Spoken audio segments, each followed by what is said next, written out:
संकट चतुर्थी व्रत कथा। श्री गणेशाय नमः। एक समय की बात है कि विष्णु भगवान का विवाह लक्ष्मी जी के साथ निश्चित हो गया। विवाह की तैयारी होने लगी, सभी देवताओं को निमंत्रण भेजे गए, लेकिन गणेश जी को निमंत्रण नहीं दिया। कारण जो भी रहा, भगवान विष्णु की बारात जाने का समय हो गया। सभी देवता अपनी पत्नियों के साथ विवाह समारोह में आए। उन सब ने देखा कि गणेश जी कहीं दिखाई नहीं दे रहे हैं। तब वह आपस में चर्चा करने लगे, क्या गणेश जी को न्योता नहीं दिया या स्वयं गणेश जी ही नहीं आए। सभी को इस बात पर आश्चर्य होने लगा। तभी सबने विचार किया, भगवान विष्णु से इसका कारण पूछा जाए। विष्णु भगवान से पूछने पर उन्होंने कहा कि हमने गणेश जी के पिता भोलेनाथ महादेव को न्योता भेजा है।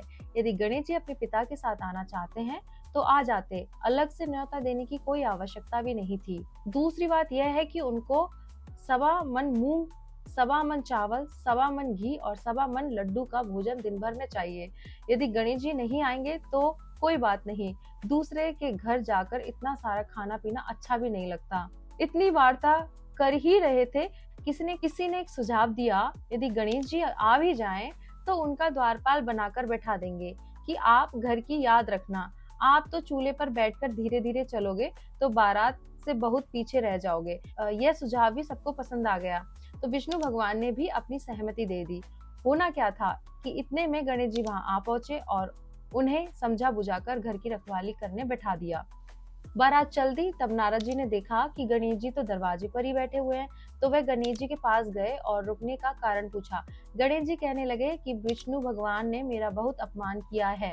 नारद जी ने कहा कि आप अपनी मूषक सेना को आगे भेज दें, तो वह रास्ता खोद देगी, जिससे उनके वाहन धरती में धंस जाएंगे। तब आपको सम्मान पूर्वक बुलाना पड़ेगा। अब तो गणेश जी ने अपनी मूषक सेना जल्दी से आगे भेज दी और सेना ने जमीन पोली कर दी। जब बारात वहां से निकली तो रथों के पहिए धरती में धंस गए। लाख कोशिश करे परंतु पहिए नहीं निकले। सभी ने अपने अपने उपाय किए परंतु पहिए तो नहीं निकले, बल्कि जगह जगह से टूट गए। किसी की समझ में नहीं आ रहा था कि अब क्या किया जाए। तब तो नारद जी ने कहा, आप लोगों ने गणेश जी का अपमान करके अच्छा नहीं किया। यदि उन्हें मना कर लाया जाए तो आपका कार्य सिद्ध हो सकता है और ये संकट टल सकता है। शंकर भगवान ने अपने दूत नंदी को भेजा और वह गणेश जी को लेकर आए। गणेश जी का आदर सम्मान के साथ पूजन किया। तब कहीं रथ के पहिया निकले। अब पहिए निकल तो गए, लेकिन वह टूट फूट गए, तो अब उन्हें सुधारेगा कौन। पास के खेत में खाती काम कर रहा था, उसे बुलाया गया। खाती अपना कार्य करने के पहले श्री गणेशाय नमः कहकर गणेश जी की वंदना मन ही मन करने लगा। देखते ही देखते खाती ने सभी पहियों को ठीक कर दिया। तब खाती कहने लगा कि ये देवताओं, आपको सर्वप्रथम गणेश जी को नहीं मनाया होगा और नहीं उनका पूजन ही किया होगा, इसीलिए तो आपके साथ ये संकट आया है। हम तो मूर्ख अज्ञानी हैं, फिर भी पहले गणेश जी को पूजते हैं, उनका ध्यान करते हैं। आप लोग तो देवतागण हैं, फिर भी आप गणेश जी को कैसे भूल गए। अब आप लोग भगवान श्री गणेश जी की जय बोलकर जाएं, तो आपके सब काम बन जाएंगे और कोई संकट भी नहीं आएगा। ऐसा कहते हुए बारात वहां से चल दी और विष्णु भगवान का लक्ष्मी जी के साथ विवाह संपन्न करा के सभी सकुशल घर लौट आए। हे गणेश जी महाराज, आप भगवान विष्णु को जैसो कारज सारियो ऐसो कारज सबको सिद्ध कर जो, बोलो गजानन भगवान की जय। ये जो कथा है, ये गणेश जी की महिमा गाने के लिए ही ये कहानी रची गई थी। अब किस तरह से हम इसका व्रत रख सकते हैं, चलिए ये भी जानते हैं।